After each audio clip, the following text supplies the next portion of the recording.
세상에 떠도는 기묘한 괴담들. 첫 번째 이야기, 충청남도 홍성의 대교리에서 실제로 겪었던 실화괴담. 충남 홍성의 외딴 마을인 대교리에서 일어났던 실제 이야기입니다. 바로 우리 어머님이 겪으신 실화 내용입니다. 그날은 아주 춥고 추운 밤이었습니다. 눈보라가 휘날리고 바람이 몹시 불다가 잠시 고요해진 상황에서 일어났습니다. 자정이 좀 넘어선 시각이었는데 당시 누나는 이제 100일을 넘긴 갓난 나이였습니다. 멀리 절에서 들려오던 무거운 종소리가 울려 퍼진 지 얼마 안 된 시간이었다. 조용한 정적을 깨고 갑자기 밖에서 개가 짖기 시작하는데 시간이 흐를수록 더욱더 마구악을 쓰고 지저댔다. 더군다나 아이도 갑자기 울음을 터뜨리고 잠시도 멈출 김이 없이 울기 시작했다. 그래서 호롱불 밑에서 바느질 하던 손길을 멈추고 아이를 만져보니 몸이 불덩이같이 뜨거운 게 아닌가. 아이를 안아서 젖을 물려봤으나 아이는 도통 먹지를 않고 악에 받쳐 떼를 쓰고 있었다. 밖을 향해 복시라 조용히 좀 해라 하고 소리쳤으나 별 반응을 보이지 않고 더욱더 미친 듯이 지저대기만 하였다. 그때 바람소리인가 돌담에 스치는 소리인가 언뜻 이상한 소리가 들렸다. 이건 또 무슨 소리인가? 처음에는 별로 대수롭지 않게 들었다. 잘못 들었겠지 바람소리려니 하고 신경을 쓰지 않았다. 그런데 두 번째 다시 들려왔다. 두 번째는 똑똑히 들을 수 있었다. 그런데 그 목소리는 정상적인 목소리가 아니었다. 엄청 목이 쉰 여자의 목소리였다. 음의 높낮이가 없는 같은 톤의 쉰 목소리였다. 두 번째도 이 목소리를 듣고 어머님이 스스로 부인하셨다 한다. 아니겠지, 아니겠지 하고 이렇게 자정이 넘은 시각에 도저히 있을 수 없는 일이었다. 눈보라가 치고 눈이 정강이까지 수북히 쌓여서 도저히 사람이 다닐 수 없는 상황이었다. 돌연 두려움이 엄습함을 느꼈다. 그래서 옆에서 코를 골며 주무시는 아버지를 깨웠다. 여보 일어나봐요. 여보 제발 일어나 보세요. 그러나 낮에 막걸리로 이미 흠뻑 취하신 아버님은 시끄럽다고 하시고는 뒤돌아 주무셨다. 끝끝내 아버님을 깨우는 일을 포기하고는 용기를 내어 창호지를 덕지덕지 붙인 여닫이 문을 여셨다. 그리고는 대문을 향해 보니 어떤 시커먼 여자가 서 있는 게 아닌가. 근데 이 밤늦은 시각에 누구세요? 하고 물으니 배고프다는 말을 하는 그 여자. 행색이 멀리서 봐도 너무 남루해 보였다. 그냥 배고픈 거지라는 생각했다. 그래서 불덩이 같은 자식을 잠시 옆에 뉘이고는 일어나서 부엌문을 열고 부엌에 들어가셨다. 다음날 아버지에게 드릴 북엇국하고 김치찌개 그리고 호박전하고 새우젓, 멸치볶은 걸 들고서는 한 상 차려서 조그만 마루에 얹어놓고는 살인문을 향해 가시는데 그 여자에게 가까이 가보니 행색이 말이 아니었다. 머리에는 낡은 두건을 묶어서 턱으로 내려 묶고 있었고 손은 다 부서서 붕대로 감았으나 쩍쩍 갈라져서 피가 비치기도 하였다. 가까이 보니 입술도 부서서 허옇게 보였다. 얼마나 굶었는지 눈도 쑥 들어가고 눈언저리는 맞은 사람처럼 시푸르퉁퉁하였다. 몸은 그야말로 너무도 깡말라서 도저히 사람 같지가 않았다. 해진 옷을 여러 겹 껴입어서 추위에 대처하고자 하였으나 워낙 낡고 지저분하여 걸레같이 너덜하였다. 그 모습을 보시고 무척이나 처량하게 생각하였다. 불쌍하고 가련한 마음에 눈물이 벌컥 솟구쳤다고 말하셨다. 얼마나 추우시대요. 많이 배고팠죠? 살인문을 삐그덕 열어주면서 들어와요. 저기 따뜻한 방에 들어가서 밥 먹고 가요. 아니라고 말하며 너무도 죄송한 얼굴을 하였다. 방으로 들어가자고 재차 권유했으나 끝끝내 사양했다. 가까이에서 목소리를 들으니 정말이지. 등골이 서늘하게 몹시도 기분 나쁜 쉰 목소리였다. 분명히 여자인데 오랜 방황 끝에 영혼이 고갈된 불쌍한 사람이었다. 그래서 일단 마루에 걸터앉아 밥을 먹기 시작하는데 얼마나 개걸스럽게 먹는지 한동안 굶은 사람처럼 그야말로 미친 사람처럼 퍼먹었다고 한다. 수저는 아예 건드리지 않고 맨손으로 퍼먹었다. 붕대 감은 두 손으로 우걱우걱 꾸역꾸역 먹었다. 밥풀이 얼굴에 묻건 안 묻건 신경 쓰지 않고 허겁지겁 개걸스럽게 퍼먹었다.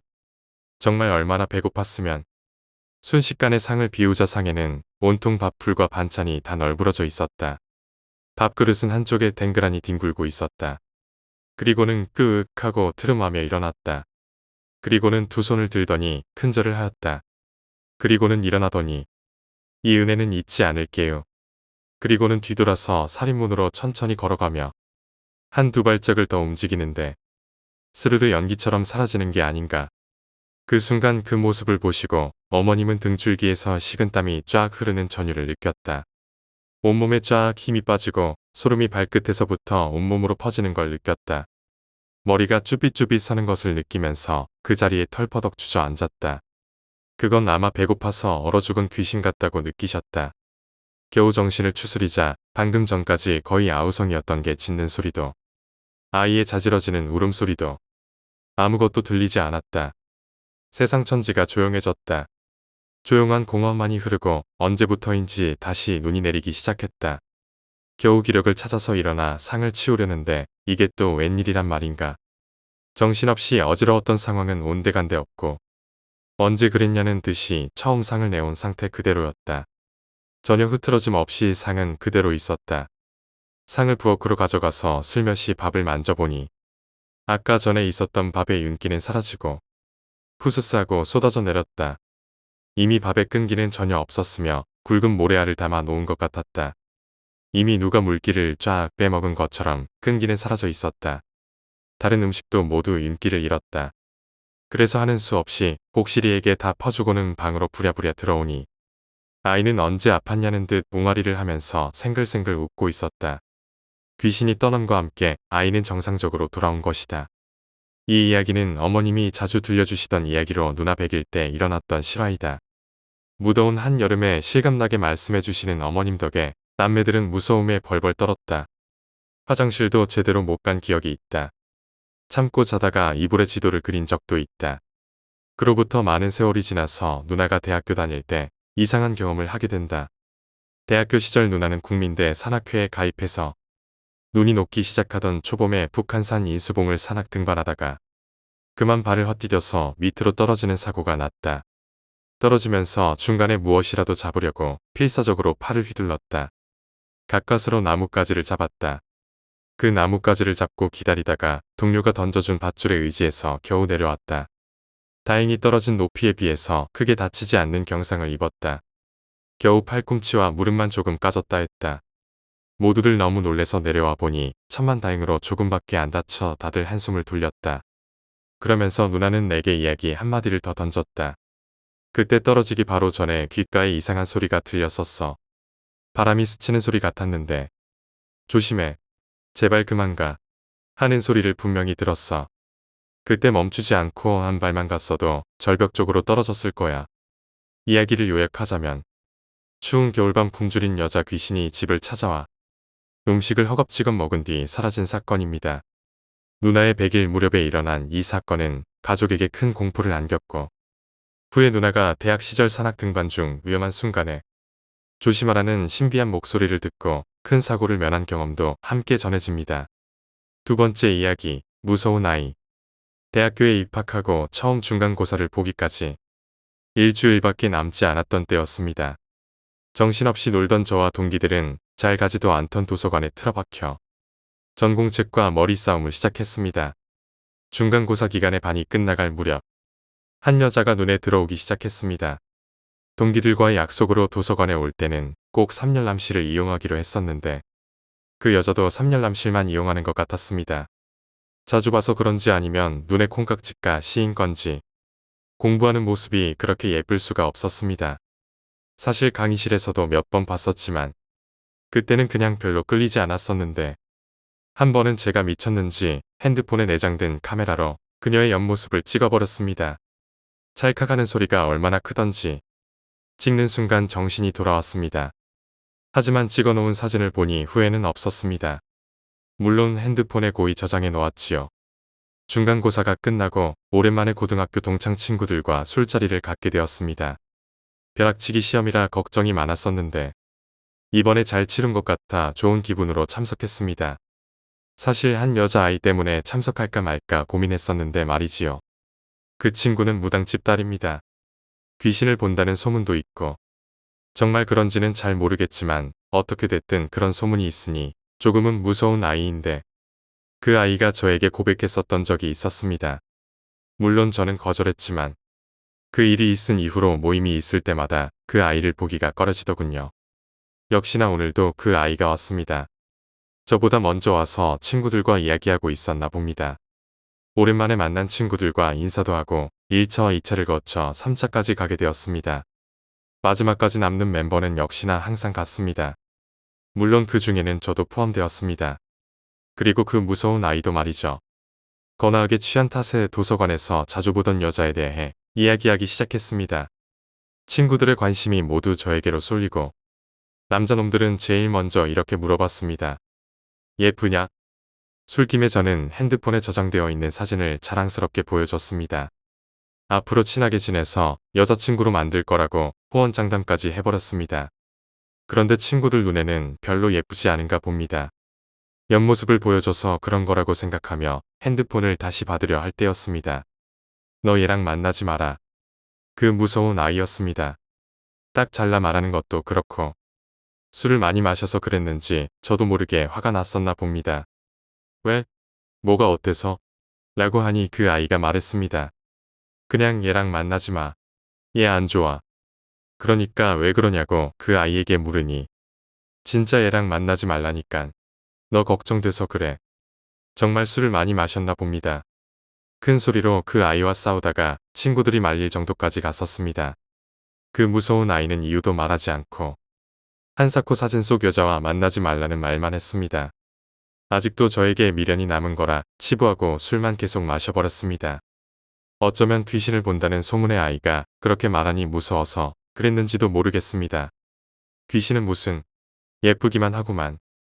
샘나서 그렇지. 귀신이 보이면 보인다고 말했겠지. 틀림없이 아직도 나한테 미련이 있는 거야. 헛소리라 생각하기로 했는데 꺼림칙한 건 어쩔 수가 없었습니다. 그 일이 있고 나서 다시 강의가 시작됐습니다. 역시 강의실에서 그 여자를 볼 수 있었습니다. 그런데 이상하게도 도서관에서 보던 것처럼 그렇게 예쁘게 보이지는 않았습니다. 그 여자의 사진을 보고 난 후에 친구들 반응이 생각나서 뭔가 이상한 것 같기도 했습니다. 뭔가 꺼림칙한데 오늘 화장을 잘못했나? 정말 예뻤었는데 그냥 포기할까? 그렇게 고민을 하던 중 강의가 끝나고 어떻게 된 일인지 그녀가 저에게 말을 걸었습니다. 혹시 저기요. 삼열남실에서 공부하시던 분 맞죠?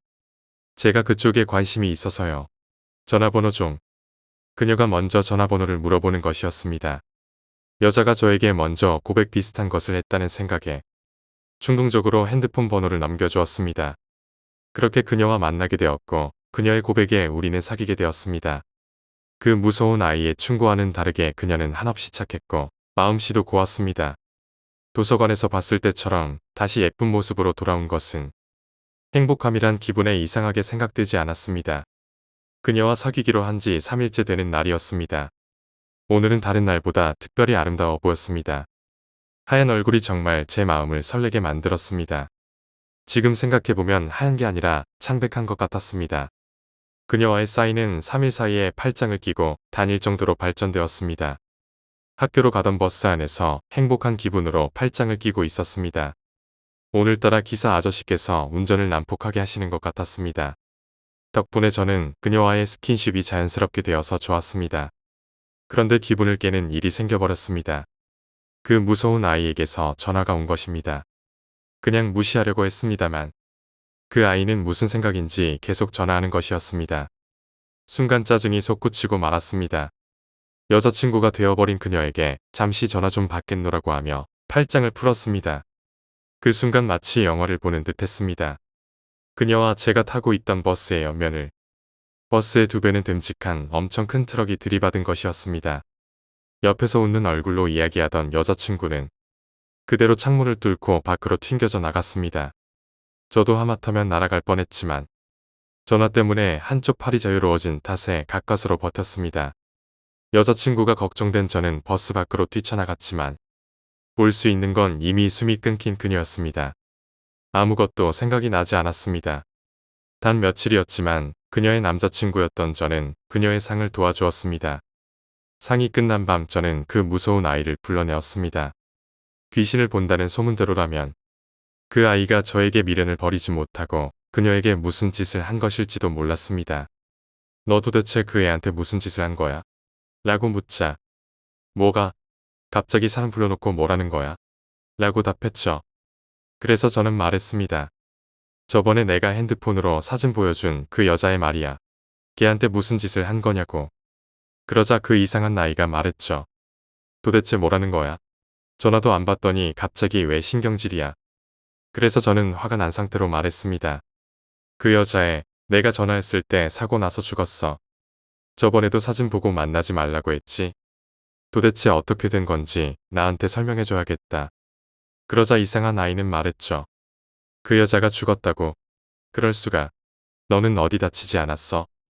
그때 어디 다치지 않았냐는 말에 생각이 났습니다. 날 살려준 건 이 무서운 아이의 전화였다는 것을. 그녀와 버스 안에서 팔짱을 끼고 있었을 때 전화 때문에 팔짱을 풀지 않았더라면 저는 그녀와 같이 버스 밖으로 튕겨져 나갔을 수도 있었을 것이란 걸.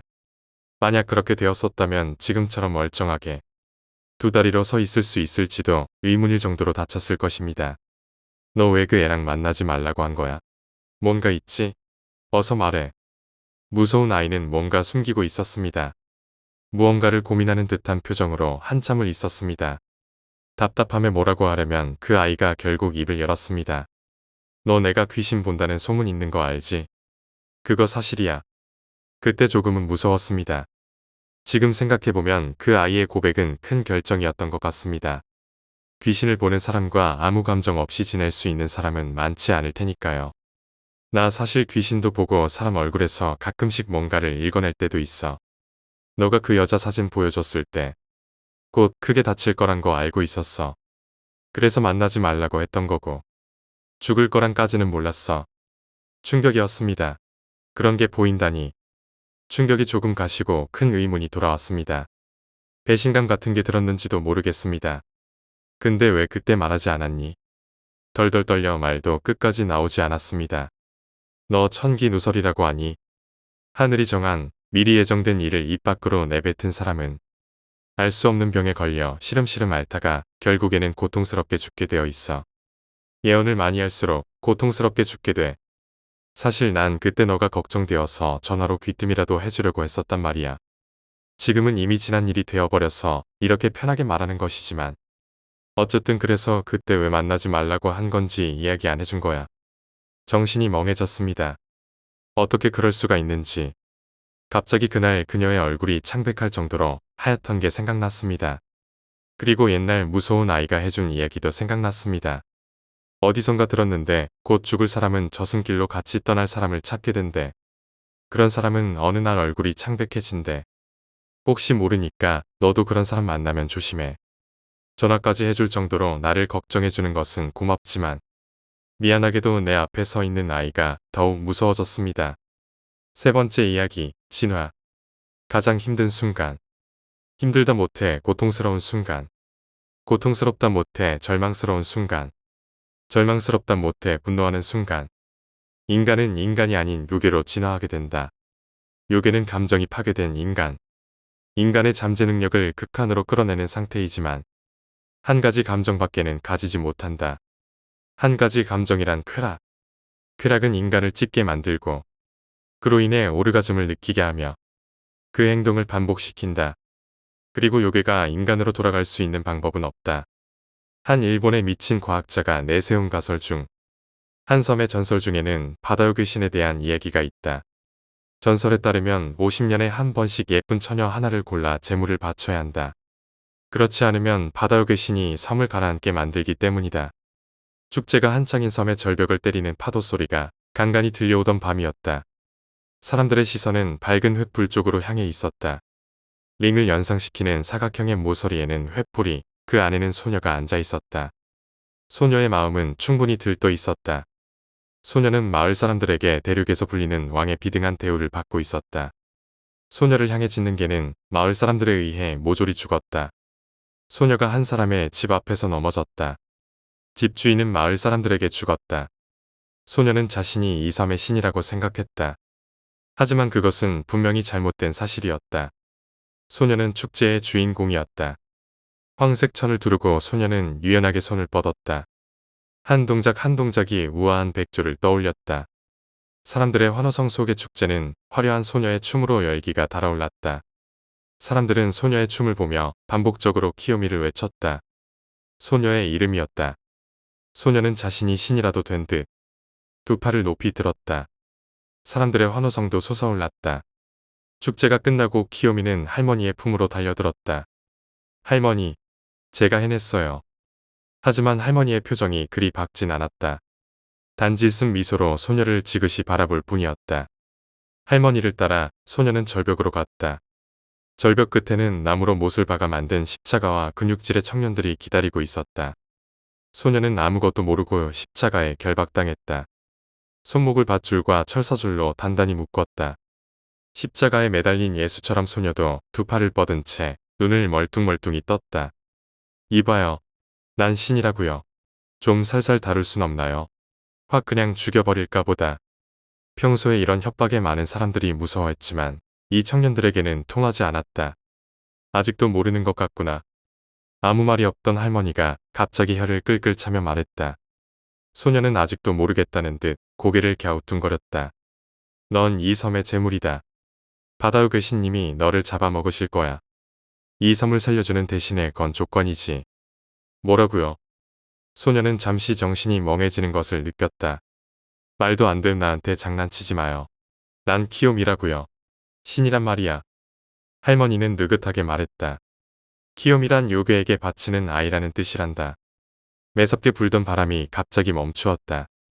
시간이 멈춰버린 것처럼 파도가 부서지는 소리도 곧 멈추었다. 키요미는 울부짖었다.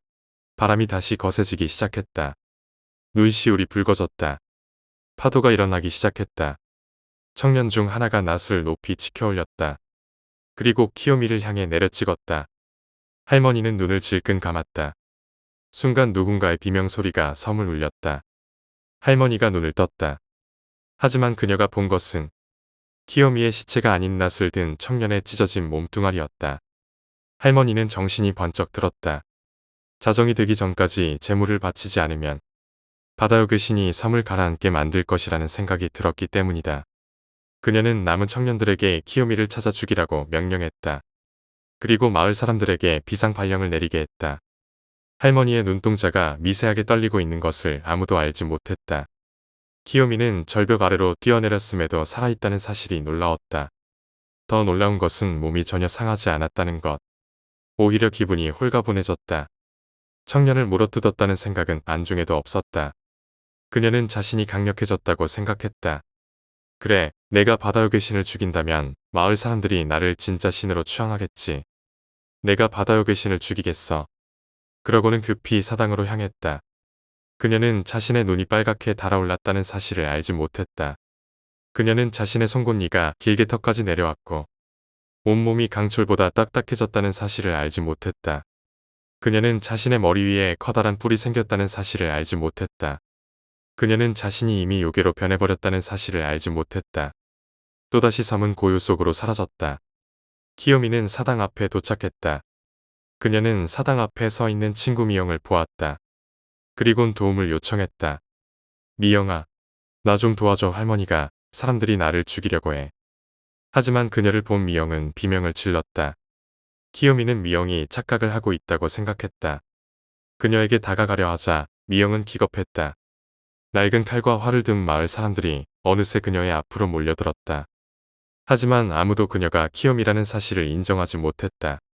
그녀는 이미 인간의 얼굴이 아니었다. 그게 아니야. 난 단지 살고 싶었을 뿐이라고. 키요미의 눈이 더 빨갛게 달아올랐다.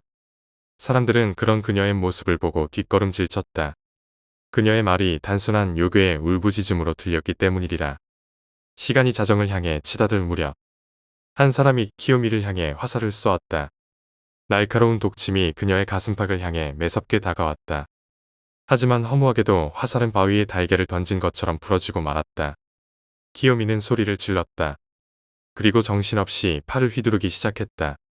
토막난 몸뚱이들이 찢어진 헝겊조각처럼 너덜거리며 나뒹굴었다. 사당 앞이 피바다로 변해버린 것은 순식간이었다. 키요미는 정신을 차렸다. 마을 사람들은 모두 죽었다. 미영만이 그녀의 앞에서 몸을 부들부들 떨고 있었다. 키요미가 다가가자 그녀의 가랑이 사이로 소변이 흘러내렸다. 미영아, 나 키요미야. 너의 절친한 친구 키요미라고. 키요미는 미영의 어깨를 잡고 흔들었다. 그 순간 미영의 어깨는 산산이 부서지고 머리가 뽑혀 바닥으로 나뒹굴어졌다. 자정이 되기 직전의 모습이었다. 키요미는 자정이 되기까지 사당 앞에서 바다의 귀신을 기다렸다. 그녀는 자신의 등 뒤에 따가운 감촉을 느꼈다. 뒤를 돌아보자 할머니가 돌을 집어 던지고 있었다. 이 망할 년, 내 년이 순순히 죽어주지 않았기 때문에 내가 벌을 받아 그 꼴이 된 거 아니냐. 키요미는 할머니를 바라보았다. 그녀는 온몸이 다시 한번 달아올랐다. 당장이라도 할머니의 입을 틀어막고 목을 비틀어 버리고 싶었다. 하지만 그녀는 바다의 귀신을 죽이는 모습을 할머니에게 보여준 뒤 할머니를 죽여야겠다고 생각했기 때문에 할머니를 바로 죽이지는 않았다. 자정이 훨씬 지났을 시점인데도 사당은 멀쩡했다.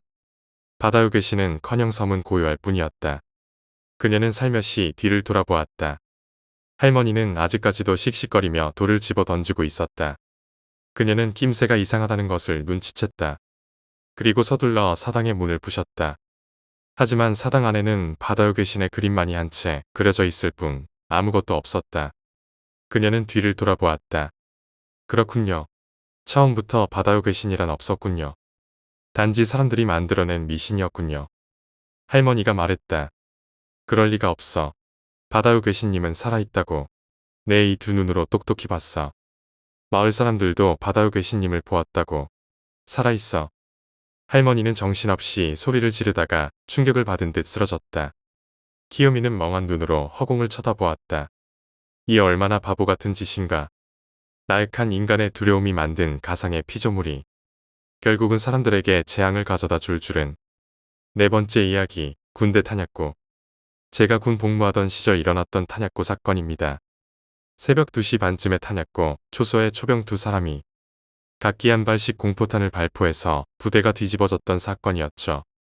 제가 근무한 부대의 탄약고 초소는 귀신이 나온다는 소문이 무성한 곳이었습니다. 실제로 초소 옆에 위치한 통신창고에서 자물쇠를 잠궈뒀는데도 한밤중에 난데없이 와장창하고 무엇인가가 떨어지는 소리가 난다거나 비 오는 날만 되면 빗소리에 섞여 따닥따닥하고 나뭇가지 부러지는 소리가 초소 바닥에서 들려오곤 했습니다. 모 사단 포병 독립중대 소속으로 당시 제대를 2개월 앞둔 말년 병장이었던 저는 사건이 일어났던 그날 당직 근무를 서고 있었습니다. 3명이 당직 근무를 서게 되었고 그날 외출했다 돌아온 관측장교 한 분이 사오신 치킨을 나눠 먹은 뒤 꾸벅거리며 졸고 있었습니다. 그리고 새벽 2시 반 초병 교대 시간이었던 탓에 근무 교대자들이 행정반에 들어와 총기 수령을 하고 있었습니다. 그런데 그 순간 갑자기 무전기로 무전이 들어왔습니다.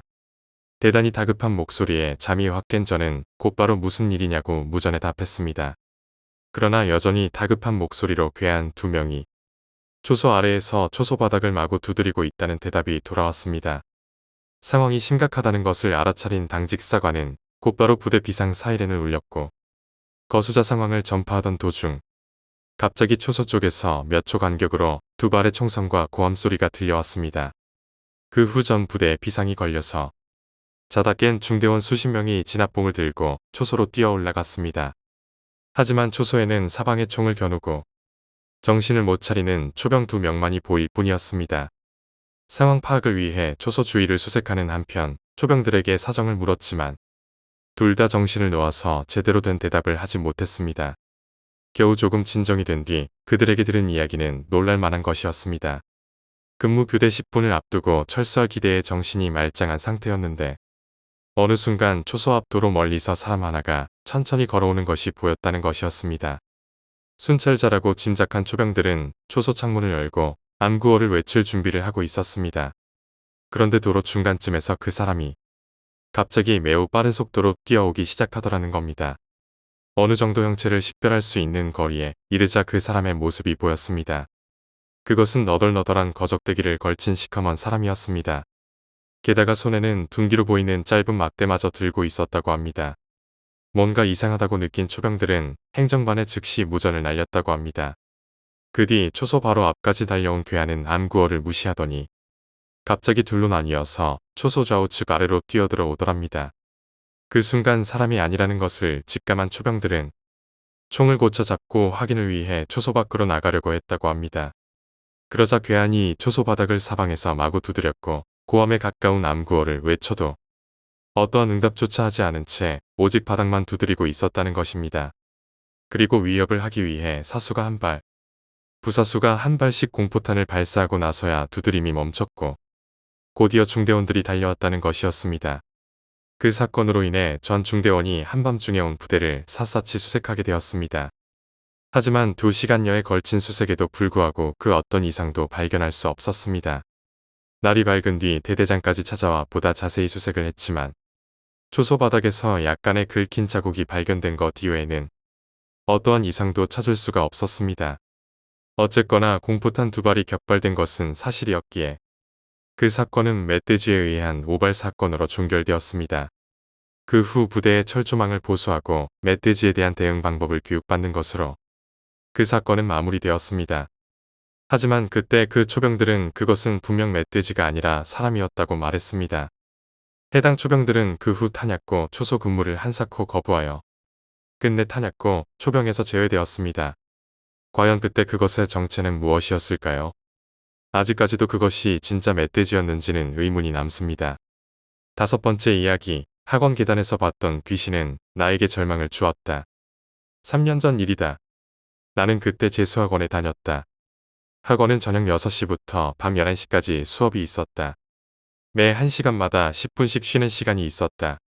강의실은 8층에 있었고 3교시 쉬는 시간에 8층과 9층 계단 중간에 있는 흡연실에서 담배를 피웠다. 내가 그 시간에 그곳에서 담배를 피우게 된 이유는 한 여자를 보기 위해서였다. 밤 9시 35분이 되면 반대편 빌딩 7층의 창문에 서 있는 그 여자.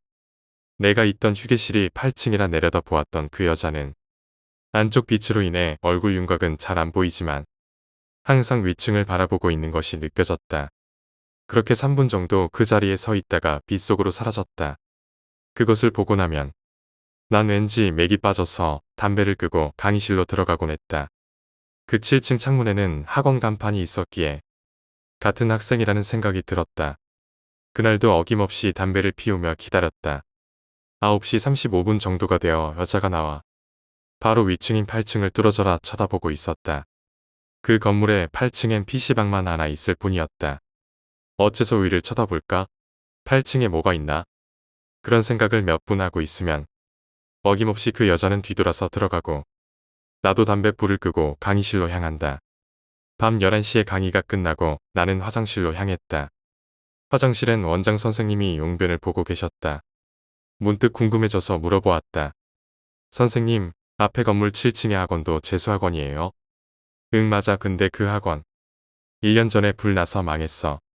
네? 아닌데 거기 불 켜져 있고 학생도 있는 것 같은데요. 무슨 소리야. 지금 반대편 건물 7층 출입 못하게 막아놨어. 순간 소름이 돋았다. 나는 바로 흡연실에 가서 반대편 건물을 보았다. 창문에 불이 꺼져 있었다. 두 눈을 의심할 수밖에 없었다. 분명 난 불이 켜져 있는 창문에 여자를 보았는데 다음 날이 되었고 난 궁금증을 참을 수 없어서 날이 밝은 오후 3시에 그 앞 건물을 향했다. 엘리베이터를 타고 7층을 눌렀지만 불이 점등되지 않았다. 버튼 자체를 막은 듯 했다. 하는 수 없이 6층에 내려서 7층으로 계단을 타고 올라갔다. 하지만 학원 입구에는 철제 문이 있었고 자물쇠로 굳게 잠겨져 있는 걸로 보아 쓰지 않는 층이고 들어가지 못하게 막아놓은 것이 분명했다. 그럼 그 여자는 대체 무엇일까? 나는 오늘 저녁에 다시 그 여자를 확인하기로 마음을 먹었다. 저녁 6시. 학원 수업이 시작했지만 수업 내용이 머리에 하나도 들어오지 않았다. 시간이 지나가길 초조하게 기다릴 뿐이었다. 9시 30분. 쉬는 시간이 왔다. 나는 바로 휴게실로 향했다. 역시 앞에 건물 7층에는 불이 켜져 있었다. 담배 생각은 들지 않았다. 휴대폰을 꺼내 손에 쥐었다. 7층과 휴대폰을 시선에 놓고 시간을 쳐다보았다. 휴대폰 시계가 지날 때마다 알 수 없는 압박감이 느껴졌다. 33분, 34분, 그리고 35분. 그 여자가 나타났다. 역시 내 착각이 아니었다. 손이 부들거리면서 카메라를 비디오 모드로 바꾸고 창문 앞에 두어 여자를 찍도록 놔두었다. 여자는 어김없이 위층을 바라보고 있었고 나는 두근거리는 마음을 주체할 수 없었다. 녹화되는 시간을 지그시 쳐다보았다. 10초, 아니 1초가 지나면서도 심장이 뛰는 게 순간마다 느껴진다. 여자는 미동이 없었다. 마치 반대편 건물만은 시간이 멈춘 것 같았다. 순간적으로 여자의 고개가 내려갔다. 정확하게 말하면 내 쪽으로 고개가 내려온 것이다. 나는 허리를 숙여 창문 밑으로 숨었다. 얼굴이 컴컴했음에도 눈에 안광이 번쩍이며 내 눈을 바라보는 것이 느껴졌다. 나는 그 상태로 팔을 뻗쳐서 창틀에 기대둔 휴대폰을 가져와 저장된 영상을 돌려보았다. 화면에 잡힌 여자, 그리고 이쪽을 쳐다보는 장면. 그렇게 노려보며 5초 정도 있다가 사라지는 모습. 어딘가 이상하다. 괴리감 같은 게 느껴졌다. 내가 눈으로 봤던 장면과 왠지 다른 느낌이 들었다. 다시 한번 영상을 돌렸다. 분명 뭔가 이상한 게 느껴진다. 화면에 잡힌 창문의 여자. 그런데 영상 속의 창문을 보니 빛이 창문 전체를 통해서 뿜어지지 않았다. 마치 영화의 레터박스 같은 느낌. 창문의 유리를 가득 채우지 않은 검은 영역이 있었다. 나는 다시 일어나서 창문을 보았다. 역시 카메라 영상과 다른 모습이다. 나는 순간 머리를 망치로 맞는 기분이 들었다. 반대편 건물 7층 학원에는 아무도 없던 게 맞았다. 창문으로 보이는 빛은 내가 있는 건물의 6층에서 나오는 빛이 반대편 건물의 7층 유리창으로 반사되어 8층에 있던 내가 관측하는 것이었다. 휴대폰으로 찍은 영상은 평소 내가 보던 위치보다 앞쪽이었기 때문에 눈으로 봤던 모습과 달랐던 것이다. 난 본능에 이끌려 계단 사이로 아래쪽을 쳐다보았다. 그리곤 보았다. 웬 여자가 위를 쳐다보며 얼굴 가득 흉측한 미소를 띠고 올라오는 모습을. 공포감에 식겁을 내뱉었다. 자꾸만 풀리는 다리를 억지로 이끌며 기어가듯 9층으로 오르기 시작했다. 주저앉으면 죽는다. 그런 생각뿐이었던 걸로 기억한다.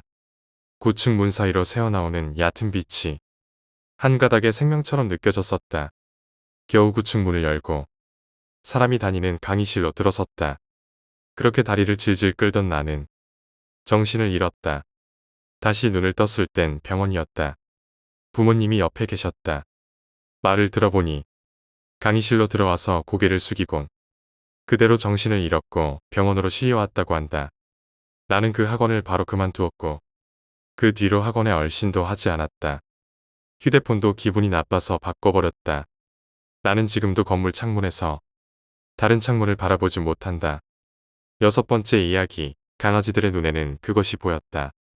저는 외동이라 형제가 없기 때문에 집에서 있을 때면 항상 심심했습니다.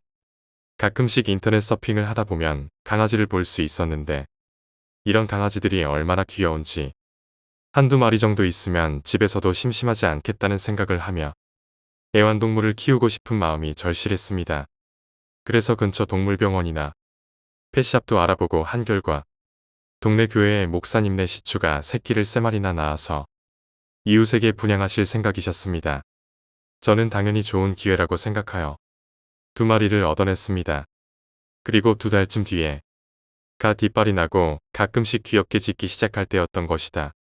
저희 집에는 창고를 겸해서 다용도실로 쓰는 사람이 들어서지 않는 작은 방이 있었습니다.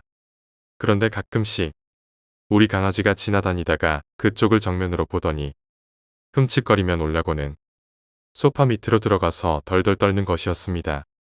강아지는 귀신을 알아본다는 소리를 들어서 괜히 무서워졌습니다. 하지만 그런 걸 느꼈던 것은 식구들 중에 저 혼자뿐이어서 가족들에게 얘기하지 않고 그냥 그러려니 하며 지냈습니다. 어느덧 3개월이 지나고 시추 2마리는 거의 다 자라서 성견이 되어 있었습니다. 온순하게 자랐던 시추들은 소형견답지 않게 얌전했고 짖는 일도 거의 없었습니다. 일은 여기서 터졌습니다. 부모님께서 지방 쪽에 교회 봉사를 가셨는데 폭우가 심했던 탓에 도저히 서울로 올라올 수가 없다는 것이었습니다.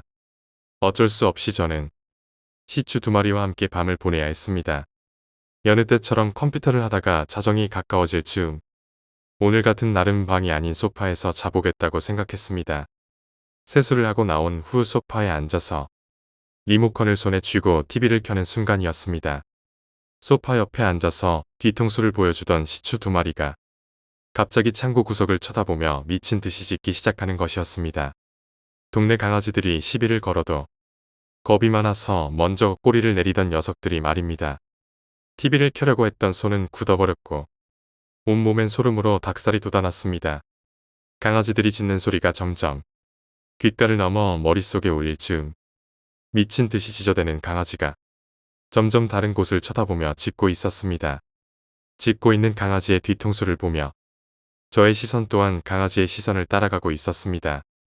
그렇게 창고의 왼쪽 구석을 쳐다보던 강아지의 시선이 점점 오른쪽으로 가게 되었고 저의 시선 또한 점점 오른쪽으로 갔습니다. 시선은 부엌 쪽으로 가더니 갑자기 방향을 틀어서 화장실을 쳐다보며 짖고 있었습니다. 강아지들이 보고 있는 무언가가 집 안에서 움직이고 있다고 생각하니 공포에 질려서 그만 눈을 질끈 감았습니다. 그렇게 몇십 초가 지나고 강아지들이 더 이상 짖지 않았습니다. 저는 그때가 되어서야 겨우 눈을 뜨고 두려움을 삭히고 태연하게 TV를 켜려는 순간 강아지들의 행동에 숨이 멎을 뻔했습니다. 소파에서 몸을 일으키려던 찰나 강아지들이 제 어깨 너머를 향해 짖기 시작한 것입니다. 내가 갑자기 일어나서 놀래서 짖는 건가 싶었지만 강아지들의 시선이 저를 향한 게 아니라는 것은 순식간에 알 수 있었습니다. 제 등 뒤를 향해 짖던 강아지들이 점점 제 머리 위로 그리고 다시 옆으로 다시 창고 구석을 쳐다보며 짖고 있었습니다. 피가 굳는 기분에 가만히 서 있다가 강아지들이 짖는 걸 멈추는 순간 도망치듯 방으로 달려가서 침대에서 잠을 청했습니다. 다음 날 돌아온 부모님께 지난 날 밤 있었던 일을 얘기했지만 생각만 해도 떨리는 마음에 두서가 정리되지 않아서 말이 참 설득력이 없었나 봅니다. 부모님이 돌아오신 후엔 더 이상 강아지들이 이상 행동을 하는 일은 없었지만 강아지들이 보았던 무언가가 아직도 집에 있다는 것은 확실합니다. 7번째 이야기, 불이 났던 호텔. 남자는 지방 출장이 잦은 편이었다. 그날도 지방으로 출장을 갔는데 공교롭게도 시내 호텔에는 빈 방이 없었다. 겨우 시내 외곽에 있는 허름한 호텔의 방을 잡을 수 있었다. 왠지 무거운 공기가 느껴졌지만 피곤했던 탓이라고 생각하며 곧바로 잠이 들었다. 그렇게 한참을 자고 있는데 갑자기 객실 문을 두드리는 소리가 났다. 남자는 일어나 문을 열었으나 복도에는 아무도 없었다.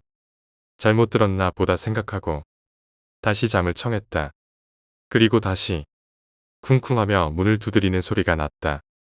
하지만 남자가 복도로 나가자 또 다시 소리가 그쳤다. 아침이 되기까지 몇 번이나 이런 상황은 반복되었고 남자는 일어나자마자 프런트에 가서 불만을 토로했다. 직원은 계속해서 남자에게 사과를 했지만 무언가 숨기고 있는 듯했다. 계속해서 따지는 남자에게 다른 직원이 와서 조용히 이야기를 해주었다.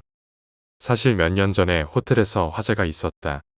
다른 손님들은 모두 대피했는데 남자가 사용 중인 객실에 있던 손님은 깊은 잠에 빠져 비상벨 소리를 듣지 못했고 나중에 눈치채고 깨어났을 때 이미 객실 안에 연기가 가득했고 결국 그 손님은 문 앞에서 죽었다고 한다. 이야기를 들은 남자는 얼굴이 창백해졌다. 밤새 문을 두드린 것은 객실 밖이 아니라 아니었기 때문이다. 8번째 이야기, 비밀. 나는 오늘 기분이 무척이나 좋다. 회사에서 중요한 프레젠테이션을 맡았고 오늘 성공적으로 그 일을 마쳤기 때문이다. 게다가 부장님으로부터 조만간 승진이 있을 거라는 귀띔도 들었다.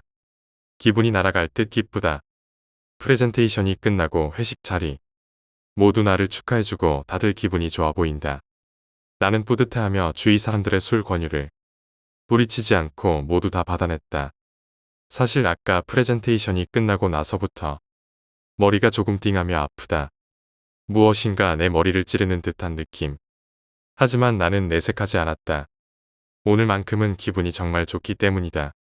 노래방에서 열정적인 2차를 끝으로 회식은 마무리되었고 나는 집으로 향했다.